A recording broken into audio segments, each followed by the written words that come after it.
저에게 계시록 12장 얘기를 하라는 것 같았어요. 그래서 거기서 골랐는데, 우리가 계시록 12장을 보면은 선악간의 싸움 4단계로 나와 있습니다. 하나님과 사단과의 싸움 4단계, 4단계. 우리 인류의 역사는 언제부터 시작했습니까? 인류의 역사는 선과 악의 싸움, 그걸로 시작했다 했습니다. 지구의 첫 주인은, 지구의 원주인은 누구십니까? 바로 하나님이십니다. 하나님이시고, 사람은 만물의 영장으로 하나님께서 지구의 관리자로서, 책임자로서 우리에게 맡겨졌어요. 우리에게 임시 소유권을 주신 것이죠. 근데 우리 인간은 어땠습니까?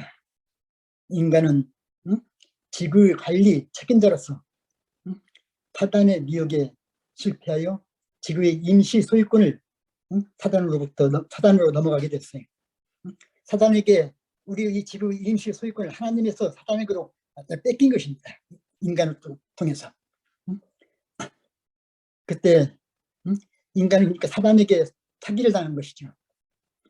이러한 것을 하나님께서는 이 상황을 미리 내다보시면서 인간의 죄값을 지불하여 인류와 지구를 다시 찾기 위하여 예수 그리스도를 보내시어 인간과 지구를 다시 찾으십니다. 예수님께서는 이 지구와 우리 인간들을 하나님께서 손수 빚으신 이 사람들을 다시 찾기 위해서 이 땅에 오셨다겠어요. 그러므로서 이제 사단과 예수님과의 전쟁, 인간을 가운데 놓고 전쟁이 일어난 것이죠. 이때 하나님께서는, 예수님께서는 우리 인간을 다시 찾으려고 노력하지만, 찾으려고 오셨지만, 사단은 이 인간과 사람과 지구를 뺏기지 않으려고, 다시 저희들 놓아주지 않으려고, 사단은 이 지구를 자기의 것이고 소유권을 생각하면서 놓아주지 않으려 할 때, 하나님과 예수님과 사단과의 싸움이 이제 시작된 거예요. 하나님은 이 땅에서 그분의 뜻을 이루기 위하여 이 땅에서 하나님의 뜻을 이루기 위해서, 이 땅의 뜻을 이루기 위해서 인간을 창조하셨어요. 인간을 대리자로서, 지구의 주인으로서, 대리자 주인으로서 세우셨어요. 하나님 편에서 싸우는 그때, 사단과 하나님과의 이렇게 싸움이 있을 때, 하나님의 편에서는 누굴까요?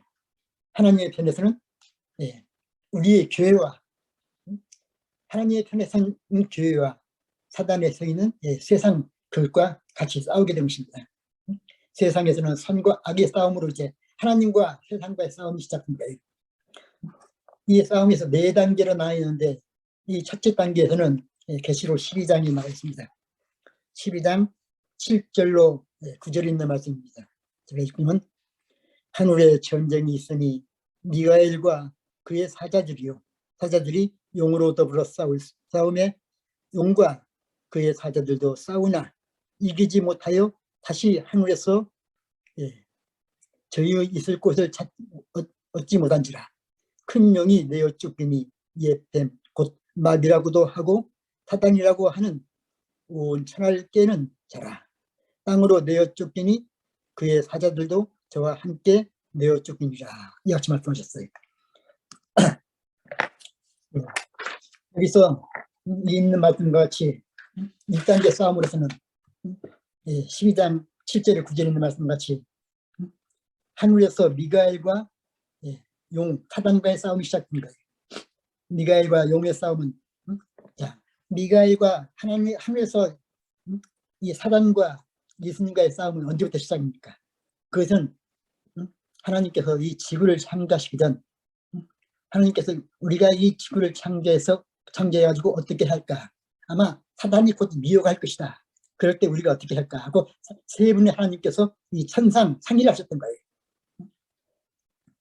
하늘에서 예수님과 사단의 싸움에서 루스벨이 이제 하늘에서 쫓겨나가지고 지구 이곳저곳 돌아다니다가 진짜 지구 막내등이 이 지구를 창조한 지 얼마 되지 않았을 때 지구를 침입하여 사람 아담과 하와를 미혹하여 하나님의 말씀을 순종치 않고 사단의 미혹에 빠지게 합니다. 이 마귀는, 사단은 자기의 미혹에 빠지게 해서 하나님의 말씀을 멀리 떨어지게, 죄에 빠지게 하는 것이에요. 사단은 지구를 침략해서 사람 아담과 하와에게 접근해서 아담과 하와에게 삭기를 쳤죠. 그래가지고 사람을 죄에 빠지게 할 때 어떻게 합니까? 죄에 빠지면, 인간이 죄에 빠지면 하나님 곁에 떠나게 되면, 멀리 떠나게 되면 우리에게 있을 것은, 앞으로 오는 것은 죽음밖에 없어요. 사망밖에 없어요. 그래서 우리 하나님께서는, 그 삶의 본체이신 하나님께서는 이 세상을 창조하시기 전 사람이 하나님의 말씀에서 떠나 죄인의 먼 길을, 죄인의 길로 갔을 때 그것을 염려해서 하나님께서는 천상, 그 욥기서에 나와 있죠. 천상 상의를 하셨다고.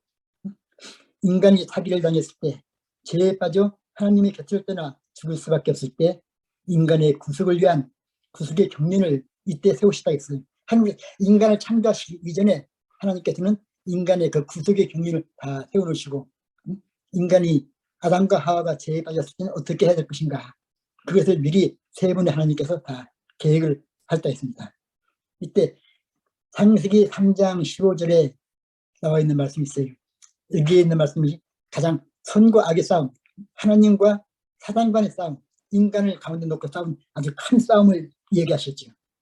인간이 죄에 빠졌을 때, 인간을 속였을 때 하나님께서는 너는 어떻게 할 것인가, 또한 사람은 어떻게 할 것인가, 거기에 이런 말씀하셨어요. 내가 너로 여자와 원수가 되게 하고 여자의 후손도 너의 후손도 여자의 후손과 원수가 되게 하리니 여자의 후손은 내 머리를 상하게 할 것이요 너는 그의 발꿈치를 상하게 할 것이라, 이와 같이 말씀하셨어요.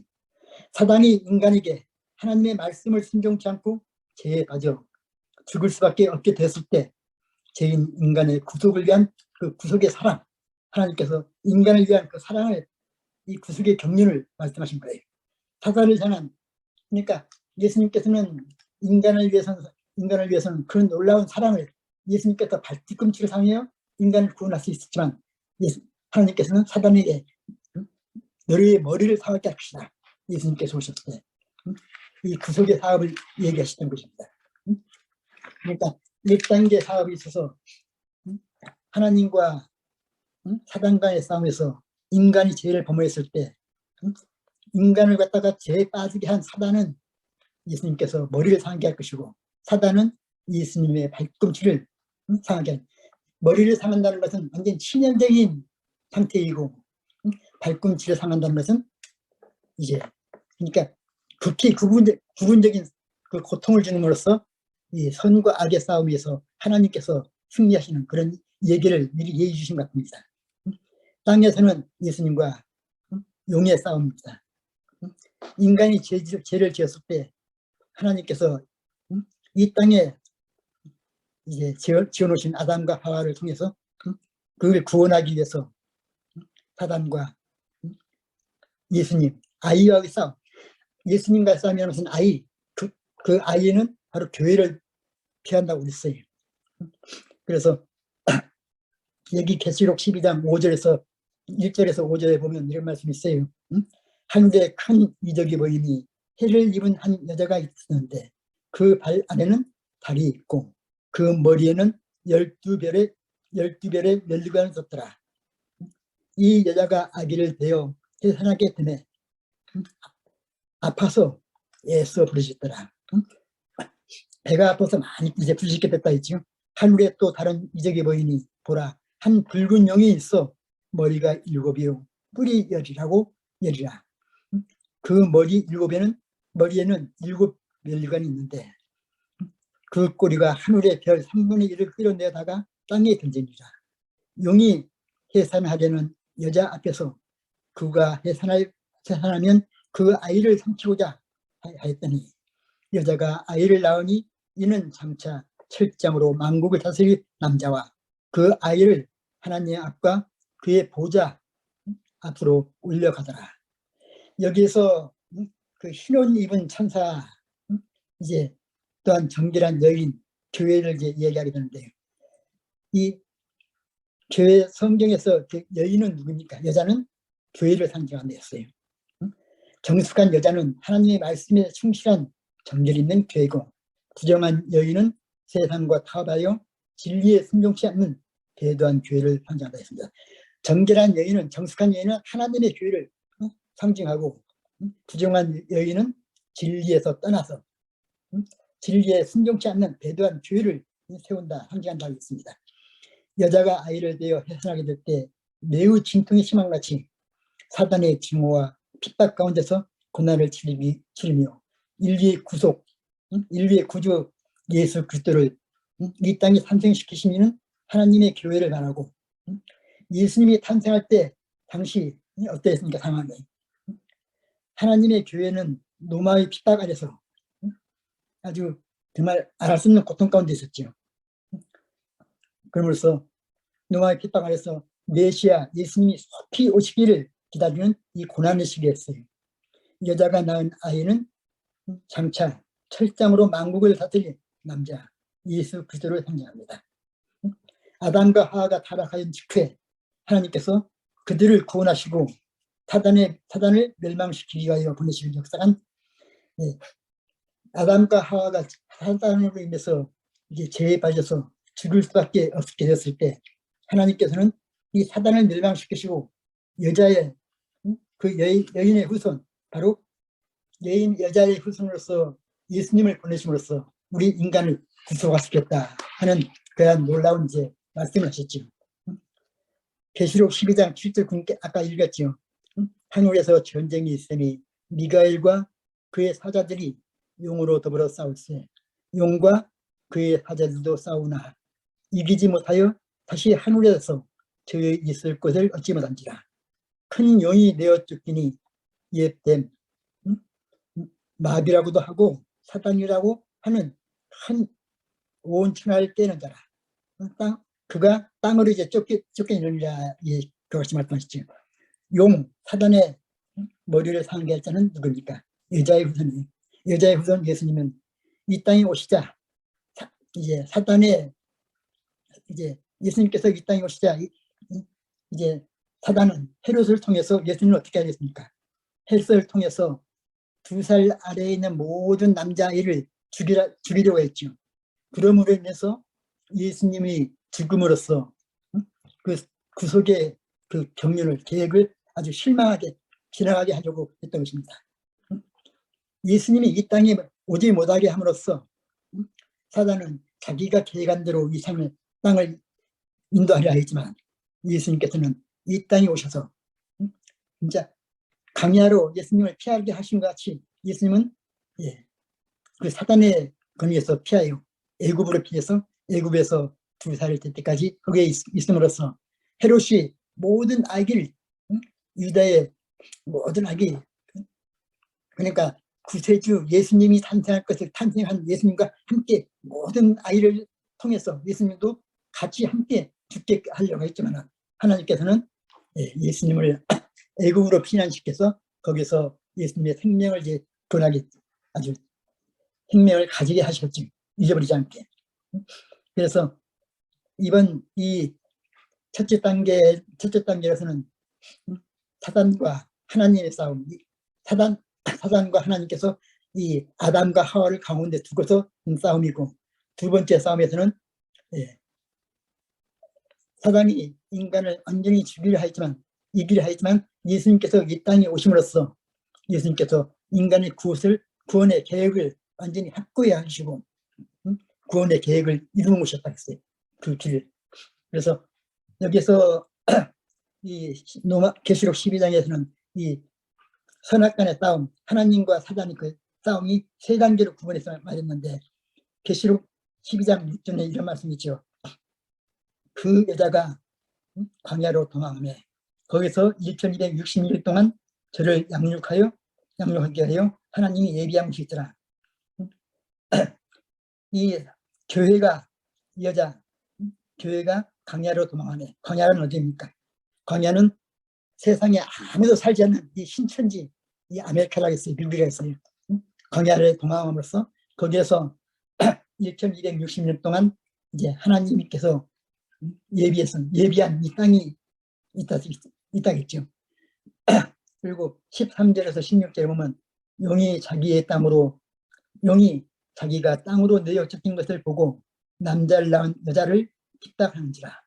그 여자가 큰 독수리의 날개를 받아 광야 자기 것으로 온 나라가 거기서 그 뱀의 낯을 피하여 한 때와 두 때와 반 때를 양육받으매 여자의 뒤에서 뱀이 그 입으로 물을 강같이 토하여 여자를 물에 떠내려가게 하려 하였을 때 하되 땅이 여자를 도와 그 입을 벌려 용어의 입에서 토한 강물을 삼키니 이와 같이 말씀하셨어요.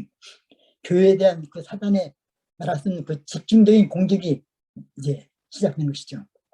예수님이 승천하신 후 어땠습니까? 예수님이 승천하신 후에 이 세상에는 진짜 하늘의 복음이 이제 완전히 끊어진 것 같이 생각했지만 사단은 예수님을 죽임으로써 십자가에 죽임으로써 이 세상이 자기 것으로 되었다 생각했지만 그 예수님의 제자들이 나타나서 어떻게 했습니까? 예수님이 제자들에 의해서 이 땅에 복음이 전해지기 시작했던 거예요.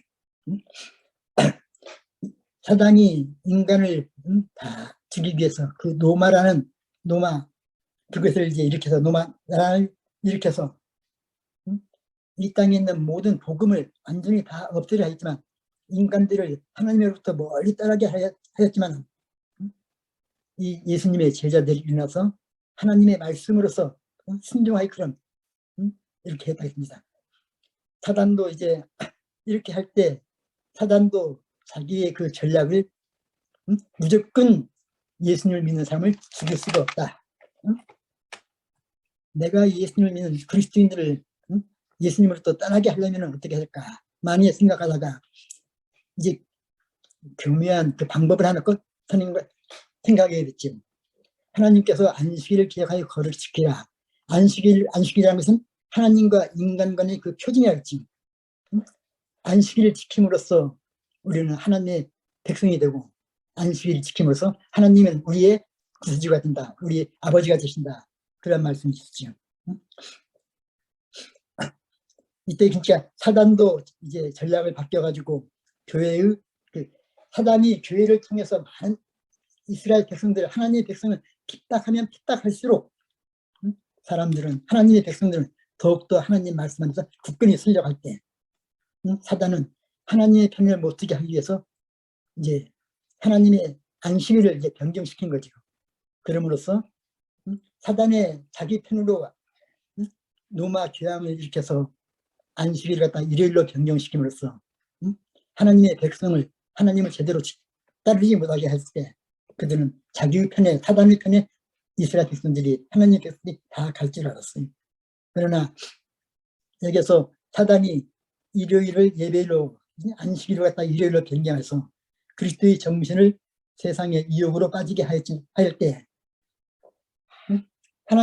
하나님의 말씀대로 충실히 살아가려고 하는 인간들을 같이 유혹할 때 일요일을 안식일을 일요일로 변경할 때 그리스도의 정신은 세상의 유혹으로 이렇게 빠지게 됐죠. 이와 같이 하나님을 믿는 백성들을 아주 핍박하기 위해서 사단이 꾸미는 것이 제일 큰 것이 무엇입니까? 종교 암흑시대라는 것이었어요. 이 종교 암흑시대가 오게 함으로써 하나님의 백성을 핍박함으로써 수없이 많은 이제 하나님의 백성을 죽이고 핍박해서 성도들을 하나님부터 떠나게 했지만 하나님을 믿는 몇몇 되지 않은 아주 충실한 그 백성들은 어땠습니까?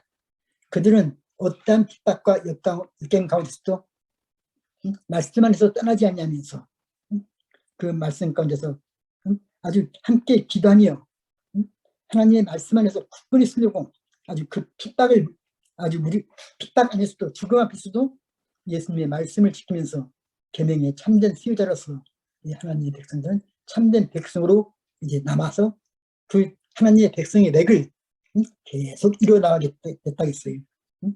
하나님의 참 백성은 때를 어떤지 장선을 불문하며 어떤 아주 하나님의 말씀대로 원칙 안에 쓰려고 했어요. 그때 사단이 그러니까 노마 교황으로 인해서 종교 암흑시대, 종교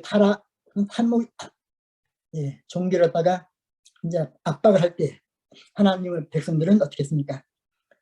그 사단은 그 핍박을 피해서 세상의 핍박을 피해서 종교 암흑시대를 지나기 위해서 알프스 산맥이든 광야든 그에서 나가서 진짜 깊은 산속 동굴에서 또 넓은 광야 한쪽 구석에서 주의 말씀 안에서 함께 모여서 기도하고 진짜 그 가운데서 온전히 예수님의 그 사랑만을 마음가운데 기억한 시간이요. 예수님께서 자신들을 구원해 주시기를 항상 기도하면서 하나님의 뜻을 아주 굉장히 열심히 공부했다고 했어요. 이러므로 해서 종교 암흑 시대 그때 더욱더 하나님의 말씀을 연구하게 됐다고 했죠. 1260년 동안 종교 암흑 시대 기간 동안에 광야에서 산속 동굴 안에서 핍박자들을 피해서 말씀을 보장하며 기도할 때 하나님께서는 그들을 교회를 보존하신다 했어요.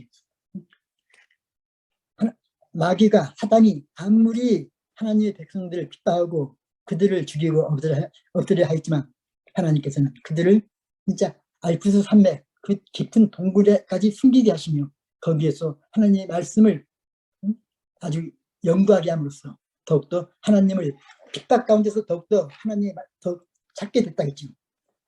핍박 가운데서 더욱더 하나님의 말씀을 마음 가운데 깊이 아주 운동이 그러니까 핍박 가운데서 종교 암흑 시대 이 교황을 통해서 사단은 하나님의 백성들을 다 죽이려 했지만 하나님의 백성 참된 하나님의 백성들은 그러한 어려움 가운데서도 더욱더 주의 말씀 가운데 기도하면서 그 종교 암흑 그 종교 개혁의 운동이 서서히 일어나게 됐다 했어요.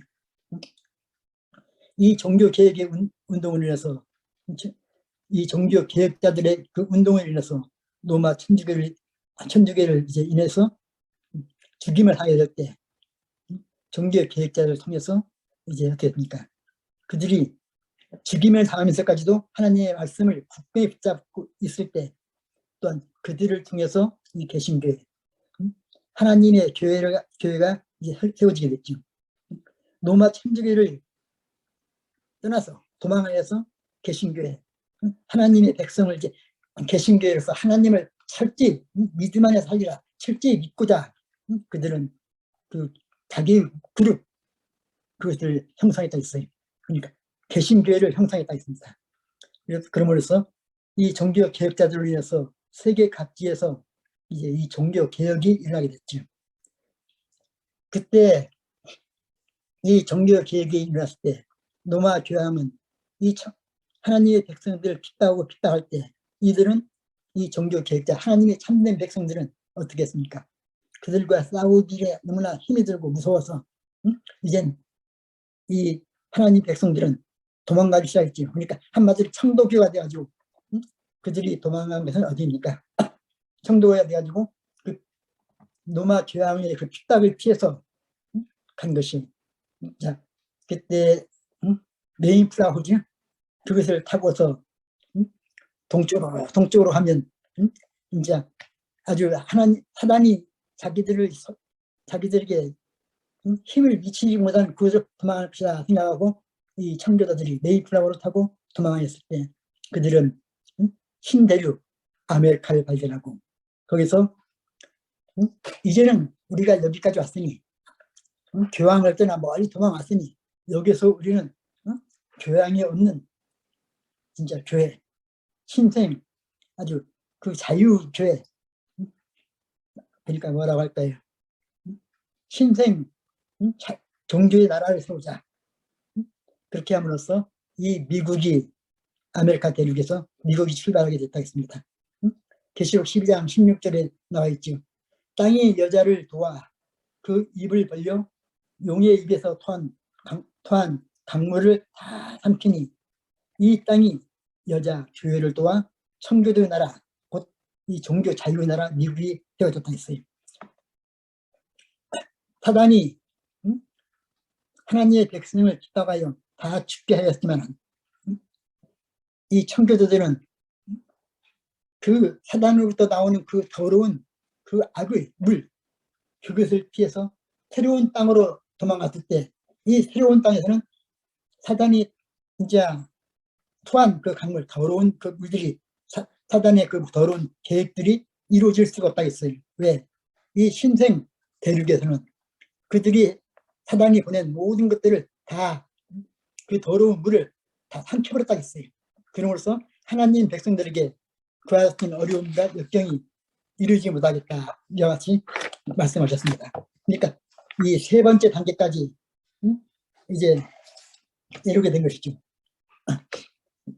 네, 세 번째 단계까지 이루게 됐을 때 그때 그러니까 세 번째 단계에 이르기 위해서 진짜 종교 개혁자들을 통해서 하나님의 백성자들을 로마 천주교로부터 그들을 불러내서 이 종교 개혁자들이 자기가 죽으면서까지도 하나님의 말씀을 아주 굳건히 지키려 할 때 많은 백성들이 그것을 따르게 됐다고 했어요. 그때 또한 종교 개혁자들은 하나님의 말씀에서 원칙 안에서 벗어나지 않기 위해서 이 종교 개혁자들 싸울 때 마틴 루터를 어떻게 했습니까? 그가 이 로마 천주교를 향해서 이제 반란을 일으키면서 싸울 때 그를 통해서 많은 세계 각지에서 많은 종교 개혁자들이 일어나서 이 로마 천주교와 함께 더불어 싸웠다고 했습니다. 그럼으로써 이들이 로마 천주교회와 싸울 때 이 종교 개혁자들은 자기들이 도저히 있을 것을 이 로마 천주교의 그 핍박으로부터 피하기 도망을 가야겠다 이렇게 생각됨으로써 메인플라워를 타고 피한 곳이 도망갔던 것이 바로 이 미국 아메리카 대륙에 와가지고 아메리카 대륙에 와서는 그들이 말하기를 우리는 이 땅에서 교황이 없는 종교 교황이 없는 그 핍박자가 없는 그러니까 종교 그 암흑을 종교를 갖다가 하나님을 믿는 그 믿음에서 떠나게 하는 거기서 우리가 피해서 여기서 참된 종교의 자유를 누리는 이러한 나라를 세우자 하면서 그들이 여기에서 이제 기도하면서 이 신생 아메리카 대륙을 세워나가겠다 했습니다. 그러니까 여기서 계시록 12장 16절에 있는 말씀과 같이 땅이 여자를 도와 그 입에서 입을 벌려 용의 입에서 토한 강물을 삼키니 이 땅이 그 여자를 도와 교회 여자를 도와 그러니까 청교도를 도와서 이 나라의 종교의 자유가 자유 나라를 세우자 해서 미국이 이와 같이 세워졌다고 있습니다. 그리고 선악간의 싸움 네 번째 단계에서는 하나님의 하나님께서 남은 자손이라고 했는데 남은 자손은 누구입니까? 남은 자손은 계시록 12장 17절에 용이 여자에게 분노하여 돌아가서 그 여자의 남은 자손 곧 하나님의 계명을 지키며 예수의 증거를 가진 자들로 더불어 싸우려고 바다무리에 섰더라. 이 같은 말씀이 있어요. 그러니까 남은 자손이란 사단의 직접적인 공격 대상인 선과 악의 싸움에서 남은 자손이 사단과 그러니까 하나님과의 싸움에서 4단계 싸움에서는 이 남은 자손이 남아서 사단과 이 남은 자손의 싸움이 곧 네 번째 4단계의 싸움이라 이렇게 얘기했습니다. 남은 자손은 이제 그러니까 남은 자손은 선악의 싸움 4단계에서 사단의 집중적인 공격 대상이 바로 남은 자손이 있어요. 이 남은 자손은 성경 예언상으로 어떻게 형성됐습니까? 성경 예언상으로서 어떻게 생겼는지 확인되는지 그것을 우리가 바로 알아야 됐어요. 그것이 바로 그걸 아는 것이 우리에게 가장 중요한 문제라겠습니다. 그 형성된지를 확인하는 일은 올바른 신앙을 추구하는 기독교인들에게 매우 중대한 문제입니다. 이렇게 말씀했어요. 남은 자손의 뿌리는 구약과 신약의 역사 전체를 통해서 이어져 내려오는 것이 사실이지만 여기서는 예언과 연관시켜 종교 개혁 이후 남은 자손을 형성을 말하고 있습니다. 남은 자손 신구약 그러니까 선악간의 싸움이 그 역사를 통해서 계속 내려온 것이 선악간의 싸움 선악간의 싸움이고 예언의 그 형성을 이루었지만 여기서 종교 개혁이 일어남으로써 종교 개혁 가운데서 우리가 참된 하나님의 백성이 된다는 것은 어떻게 해야 되는가? 하나님의 말씀 안에서 굳건히 서야 된다. 하나님의 말씀의 원칙대로 생활한다 하는 것을 아주 마음 가운데 깊이 간직할 때, 그 사람들이 뭉쳤을 때 그게 바로 남은 자손을 형성한다 말했어요. 여자의 남은 자손은 광야에서 쫓기는 여자에게 용이 물을 강같이 토하여 떠내려가게 할 때 이 하나님의 백성들을 진짜 용이 강같이 토해서 하나님의 백성들을 다 쓸어 내려갈 때, 그때 땅에서 무엇입니까? 광야에서 그 사람들을 도와줬다 했죠. 그것이 바로 그 광야가 바로 미국, 바로 신천지라겠습니다. 남은 자손은 예수의 믿음을 지키는 우리가 바로 남은 자손이죠. 예수님 그러한 어려운 역경 가운데서도 자기들이 피해서, 그 역경을 피해서 하나님의 말씀 안에 굳건히 쓰려고 노력한 그 사람들이 남은 자손이라고 나와 있습니다. 계시록 12장 12절에 나와 있죠. 사단이 진짜 이 노마 교황을 통해서 하나님의 백성들을 그렇게 핍박하지만 남은 자손은 하나님의 말씀 안에 굳건히 섰다 했어요. 계시록 14장 12절에는 성도들의 인내가 여기 있나니 저희는 하나님의 계명과 예수 믿음을 지키는 자입니다. 어떠한 어려움과 역경이 있을지라도 성도들은 하나님의 말씀 안에서, 그 하나님을 믿는 믿음 안에서, 인내 가운데서 예수님의 그 주신 믿음을 굳건히 지키는 진짜 남은 자손으로서 예수님 안에서 믿음으로 구원받는 확고한 그 신앙, 믿음으로서만이, 하나님의 말씀 안에서만이 우리가 구원을 받을 수 있다. 그런 확고한 신앙의 원칙을 마음 가운데 깊이 두고 그 신앙의 원칙 안에서 아주 굳건히 서는 그 신앙 원칙주의자, 신앙 말씀에 완전히 고수하는 자라겠습니다. 그 말씀의 원칙 안에서 바로 어떻게든지 무슨 일이 있어도 그러니까 하나님의 말씀 안에서 말씀을 지킴으로써 우리는 하나님의 참된 백성 남아있을 거다. 이와 같은 그 믿음을, 어떤 역경 가운데서도 그것의 믿음을 지킨다고 했어요. 이 남은 자손에게 있어서 그 종교 암흑 시대 1260년이 그것은 얼마나 고통스럽습니까? 이 남은 자손으로 남은 그 종교 암흑 시대 동안에 하나님의 참된 백성으로 남기 위해서는 말할 수 없는 고통과 역경 가운데서도 그것을 말씀 가운데서 광야에서 진짜 그 알프스 산맥 깊은 계곡 속에서, 동굴 속에서 그들이 하나님의 말씀을 베끼고 쓰면서, 그러니까 그때 하나님의 말씀을 완전히 66권으로 된 그 성경 말씀을 하나로 묶으면서까지 그들은 그곳에서 아주 그 어려운 모든 고통을 지났다겠어요. 남은 자손은 종교 암흑시 동안 1260년 동안 그 1260년이 지난 이게 뭘까요? 1780년, 1800년이 다 될 때, 그때까지 그들은 그 동굴 안에서 그 하나님의 말씀을 지키고 있을 때, 그때부터 이 남은 자손이 출현했다 했습니다.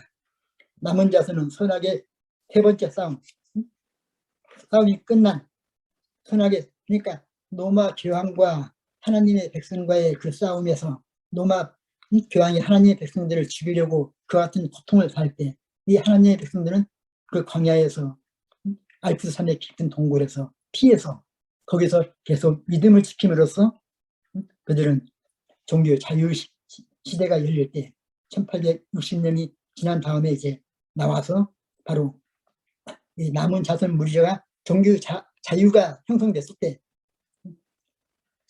그것이 그때 남은 자손으로서 이제 하나님의 백성들이 하나님의 백성들 무리만이 뭉쳐서 그 교회가 생겼다 했습니다. 그것이 바로 예수님의 믿음을 지키는 그 믿음 안에서 똑바로 선 사람들이 바로 남은 자손이었습니다.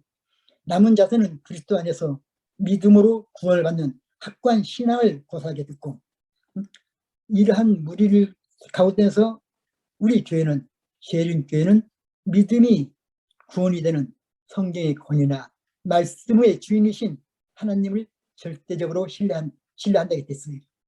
남은 자손은 어떤 어려운 가운데서도 예수님의 믿음 안에서 확고한 그 신앙을 고삼으로써 믿음이 우리의 구원이 되시는 그 성경을 말씀을 아주 권위 있게 간직하면서 말씀의 주인이신 하나님을 절대적으로 이제 믿고 신뢰한다 했죠.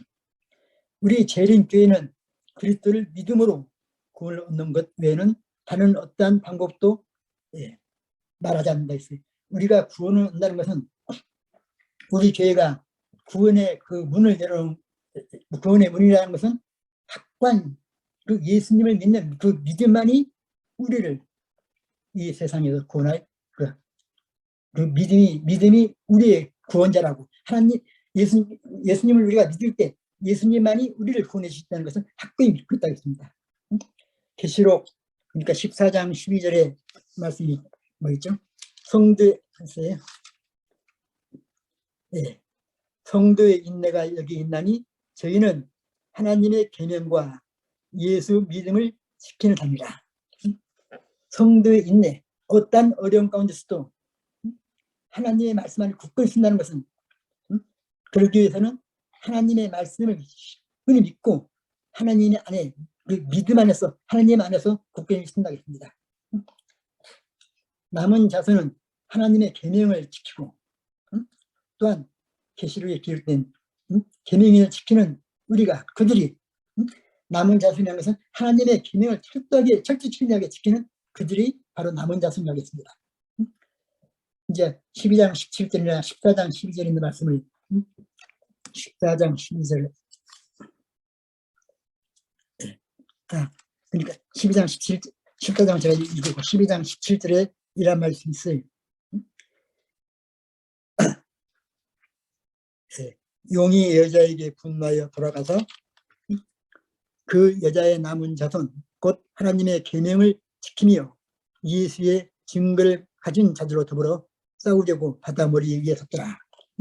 이와 같이 남은 자손들은 17절에 있는 말씀같이 또 구원을 받기 위해서는 어떠한 역경과 핍박 가운데서도 진짜 계명을 지키기 위해서는 하나님의 백성을 되기 위해서는 계명을 지키고 구원을 받아서 하나님의 백성, 그러니까 우리가 남은 자손으로서는 하나님의 말씀을 굳건히 지킴으로써 하나님의 참된 백성, 믿음의 말씀에 순종하는 백성으로서 남게 된다고 했습니다.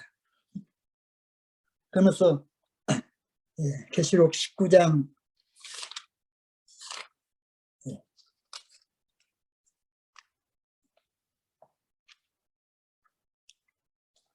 계시록 19장 10절 그 아주 하단에 보면 이런 말씀이 있어요. 그 앞에 있는 말씀은 다 한번 읽겠습니다. 10절 내가 그 발 앞에 엎드려 경배하려 하니 그가 나더러 말하기를 나는 너와 및 예수의 증거를 받은 내 형제들과 같이 된 종이니 탐과 그리하지 말고 오직 하나님의 계명을 하나님께 경배하라. 예수의 증거는 대언의 영이라 하더라. 이 말씀. 그러니까 하나님을 이제 하나님의 백성들이 천사가 나타나서 하나님의 말씀을 증거할 때 하나님의 백성들은 천사 앞에 경배하려 했지만 천사는 말하기를 나는 너와 똑같은 이제 피조물이라 이겁니다. 피조물이니 경배할 분은 바로 하나님께만 경배하라. 이와 같이 말씀하셨다고 했습니다. 그 예수님의 증거는 무엇입니까? 예수님의 증거는 대언의 영이요 예언의 정신이고 그 예언의 능력으로서 이제 예수님의 증거는 예언의 능력으로서 예언의 신으로서 정의한다고 했어요. 우리는 세상 역사의 마지막 부분에서 종교적으로나 도덕적으로 부패하고 어려운 세상을 향하여 분명하고도 확실한 기별을 전해야 한다. 이렇게 말씀하셨어요. 우리가 세상 마지막에 살면서 역사의 마지막에 살면서 우리는 종교적으로 도덕적으로 부패한 이 어두운 세상을 향해서 어두운 세상에서 우리의 분명함을 나타낸 것은 하나님의 말씀의 그 확실한 그 증거를 함으로써 이 어두운 데 비치는 등불, 확실한 예언을 온 세상에 널리 증거하는 우리가 되어야 한다고 했습니다. 우리는 영원한 복음, 곧 온 세상에 영원한 복음, 하나님의 말씀을, 영원한 복음에 관한 무슨 말씀입니까? 영원한 복음은 하나님께서 우리를 찾으신다. 그러니까 이 창세기에서 아담과 하와가 죄를 범하면서 하나님을 멀리 도마 피해서 숨어자 할 때 하나님께서는 이 죄인이 하나님을 찾아간 것이 아니요, 하나님께서 아담과 하와 죄인을 찾아오셔서 나오라 했은 거예요. 그와 같이 이 남은 자손에게도 하나님께서는 남은 자손이 하나님의 말씀 안에서 굳게 서려할 때 더욱더 하나님의 말씀 안에서 굳게 서고 또 예언을 온 세상에 전파해야 할 때 하나님께서는 우리를 더욱더 도와주시겠다. 우리를 아주 확고하게 붙들어 주신다 했습니다. 우리는 영원한 복음을 온 세상에 전파해야 합니다. 그 영원한 세상의 전파는 무엇입니까? 계시록 14장 계시록 14장 여기 있는 말씀은 바로 새 천사의 기별이죠. 6절 또 보니 다른 천사가 공중에 날아가는데 땅에 거하는 자들 곧 여러 나라와 족속과 방언과 백성에게 전할 영원한 복음을 가졌더라. 그가 큰 음성으로 하루되 하나님을 두려워하며 그에게 영광을 돌리라. 이는 그의 심판하실 시간이 이르렀으니 하늘과 땅과 바다와 물들의 근을 만드신 이를 경배하라 하더라. 또 다른 천사 곧 둘째가 그 뒤를 따라 말하되 무너졌도다 큰 성 바벨론이여 모든 나라를 그 음행으로 인하여 진노의 포도주로 먹이던 자로다 하더라. 그 다음에 12절까지 읽겠습니다. 또 다른 천사 곧 셋째가 그를 따라 큰 음성으로 가로되 만일 누구든지 짐승과 그의 우상에게 경배하고 이마에나 손에 표를 받으면 그도 하나님의 진노의 포도주를 마시리니 그 진노의 잔에 섞인 것이 없이 부은 포도주라. 거룩한 천사들 앞과 어린 양 앞에서 불과 유황으로 고난을 받으리니 그 고난의 연기가 세세토록 올라가리로다. 짐승과 그의 우상에게 경배하고 그 이름의 표를 받는 자는 누구든지 밤낮으로 쉼을 얻지 못하리라 하더라. 성도의 인내가 여기 있나니 저희는 하나님의 계명과 예수의 믿음을 지키는 자입니다. 하나님의 백성들을 이와 같이 핍박하고 뭐 할지라도 성도 하나님의 그 참된 백성은 하나님께서 주신 그 계명과 하나님께서 주신 그 계명을 지킴으로써 어떠한 어려움과 역경 가운데서도 그것을 이긴다고 했습니다. 그러니까 다른 천사 곧 천사 셋째 천사죠. 천사가 공중에 날아가는데 땅에 거하는 여러 나라와 족속과 방언과 백성에게 전할 큰 복음을 하셨더라. 그 복음은 뭡니까? 하나님을 두려워하며 그에게 영광을 돌리라. 이는 그의 심판하실 시간이 이르렀으니 하늘과 땅과 바다와 그 물들의 근을 만드시는 이를 경배하라. 그리고 또 8절에 아까 다 읽은 거 다시 한번 읽겠습니다. 또 다른 천사 곧 둘째가 그 뒤를 따라 말하되 무너졌도다 큰 성 바벨론이여 모든 나라를 그 음행으로 인하여 진노의 포도주를 먹이던 자로다 하더라. 또 다른 천사 곧 셋째가 그 뒤를 따라 큰 음성으로 가로되 만일 누구든지 짐승과 그의 우상에게 경배하고 이마에나 손에 표를 받으면 그도 하나님의 진노의 포도주를 마시리니 그 진노의 잔에 섞인 것이 없이 부은 포도주다. 거룩한 천사들 앞과 어린 양 앞에서 불과 유황으로 고난을 받으리니 고난의 연기가 세세토록 올라가리로다. 짐승과 그의 우상에게 경배하고 그 이름의 도를 받는 자는 누구든지 밤낮 쉼을 얻지 못하리라 하더라. 12절에 성도의 인내가 여기 있나니 저희는 하나님의 계명과 예수 믿음을 지키는 자니라. 이같이 말씀하셨어요. 우리는 이 세 천사의 길에서 우리가 어떤 가운데 있을지라도 그러니까 하나님의 남은 백성으로 남기 위해서는 어떻게 합니까? 하나님의 계명과 하나님의 그러니까 증거를 확실하게 우리가 가지고 있고 하나님의 계명을 증거하면서 우리가 확신 있게 간직함으로써 증거함으로써 하나님의 참된 그 믿음의 백성 남은 자손이 될 수 있다 했습니다. 우리는 어떠한 상황과 역경 가운데 있을지라도 우리가 그 시험과 역경을 우리가 이길 때 계시록 12장에 나와 있는 이 말씀, 그러니까 하나님의 백성들의 하나님께 남아있기 위해서 그 세 단계로서 구분되어 있는 말씀과 같이 또한 세 천사로서 우리에게 건면해 주신 것 같이 그 말씀들을 우리 마음 가운데 깊이 간직하며 또한 세 천사의 권면을 우리가 따라감으로써 우리는 하나님의 참된 남은 백성으로서 주님이 오실 때 주님을 만날 수 있을 거예요. 남은 자손의 그 최대의 그 목표가 무엇입니까?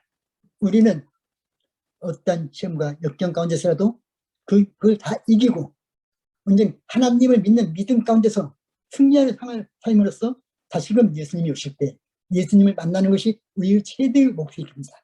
그래서 우리 모든 믿음의 식구들은 남은 우리는 예수님을 만날 수 있는 그 순간만을 우리가 기다리고 바라는 우리의 삶이 되겠어요. 어떠한 역경과 핍박이 올지라도 우리는 주님 안에서 승리하는 모든 믿음의 우리 식구들이 믿음의 그 하나님 백성들이 되기만을 이 시간 간절히 바랍니다. 감사합니다.